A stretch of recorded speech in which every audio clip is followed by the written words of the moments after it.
जय श्री राम साथियों। जैसा कि आपने मेरी पिछली वीडियो में देखा कि कैसे किसान गुस्से में था और वह गधे को वापस लाने के लिए आधी रात में जंगल की ओर चला गया। अब आगे।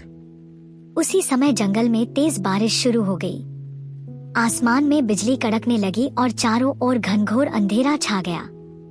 सारे जानवर डरकर इधर-उधर भागते हुए किसी सुरक्षित कोने में छिप गए। जंगल का राजा शेर भी भागकर बूढ़ी दादी की कुटिया के पास आकर बैठ गया और आराम से बारिश में सो गया। तभी शेर के कान फड़फड़ाए और वह चौकन्ना हो गया।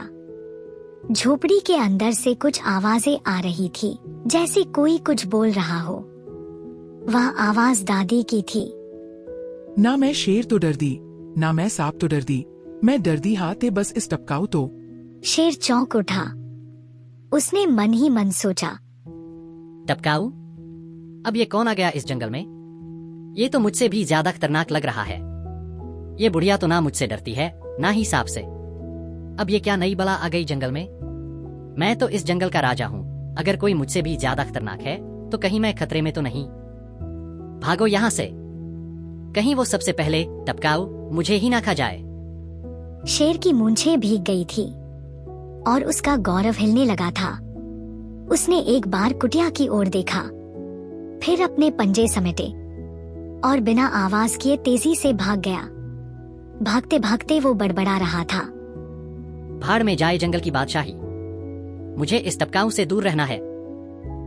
फिर जाकर एक झाड़ी में छिप गया और फिर अचानक बारिश रुक गई। किसान अपने गधे को ढूंढता हुआ लालटेन लेकर जंगल में आ पहुंचा। चारों ओर अंधेरा था।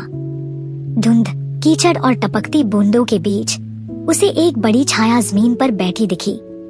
अरे, मिल गया नालायक, किसान गुस्से से बड़बड़ाया। उसे क्या पता, वो गधा नहीं, जंगल का शेर है जो दादी की बातों से डरकर छुपा है। किसान भाग कर गया और बिना सोचे समझे शेर की पीठ पर चढ़ गया। चल बे गधे, सारा दिन तंग करके भाग आया था, चल अब वापस घर। शेर तो पहले ही टपकाऊ से डरा हुआ था। अब किसी ने उसकी पीठ पर चढ़कर उसके कान मरोड़ दिए। आओ! शेर की दहाड़ मुंह में ही रह गई और वो डर के मारे दौड़ पड़ा।